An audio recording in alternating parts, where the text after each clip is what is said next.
Guys, ഉപ്പും മുളക് season 3 പുതിയ പ്രൊമോ അപ്ഡേറ്റ് ആണ് നമ്മൾ ഇന്ന് നോക്കാൻ വേണ്ടിയിട്ട് പോകുന്നത്. അപ്പോൾ ഇന്നത്തെ പ്രൊമോയിൽ നമ്മുടെ ലച്ചുവിന് എന്തോ പറ്റി. അതെ, നമ്മുടെ ലച്ചു കുറേ നേരമായിട്ട് ഇങ്ങനെ ഫോണും നോക്കിയിരിക്കുകയാണ് കേട്ടോ. ഫോണിൽ വിളിക്കുന്നുണ്ട്, ചിരിക്കുന്നുണ്ട് കേട്ടോ.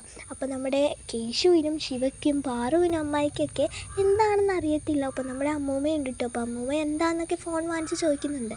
പിന്നീട് ലച്ചു എന്തോ പറയാൻ പോകുമ്പോണ്ടല്ലോ, നമ്മുടെ കേശു വേഗം പറ എന്നൊക്കെ പറയുന്നുണ്ട്. നമ്മുടെ കേശു ഒളിഞ്ഞു നോക്കുന്നുണ്ട്. പിന്നീട് അപ്പോൾ നമ്മുടെ ലച്ചു നല്ല അടിപൊളിയായിട്ട് ഒരുങ്ങിയിട്ട് അമ്പലത്തിലൊക്കെ പോയിട്ട് വരുന്ന ആട്ടോ കാണുന്നത്. പിന്നീട് ഇവരെന്തോ പ്ലാൻ ചെയ്യാണ്. നമ്മുടെ ലച്ചു എന്താണ് ഒളിപ്പിക്കുന്നതെന്നറിയാൻ വേണ്ടിയിട്ട് ഇവരിങ്ങനെ ലച്ചുവിൻ്റെ പുറകെ നടക്കുകയാണ്. പിന്നീട് ലച്ചുവിനെ കൂവുന്നുണ്ട് കേട്ടോ. നമ്മുടെ എല്ലാവരും ചേർന്ന് ലച്ചുവിനെ കളിയാക്കുന്നുണ്ട്. പിന്നീട് ലച്ചു അപ്പുറത്തെ വീട്ടിൽ നിന്ന് വാതിൽ തുറന്ന് നോക്കുമ്പോൾ അവിടെ എന്തോ കാണുന്നതായിട്ടും പിന്നീട് അവരെല്ലാവരും കൂടി ഓടി പോകുമ്പോൾ നമ്മുടെ ലച്ചു അവിടെ വീണ് കിടക്കുന്നതായിട്ടും കാണിക്കുന്നുണ്ട് കേട്ടോ. അപ്പോൾ ഇതാണ് ഇന്നത്തെ പ്രൊമോ അപ്ഡേറ്റ്.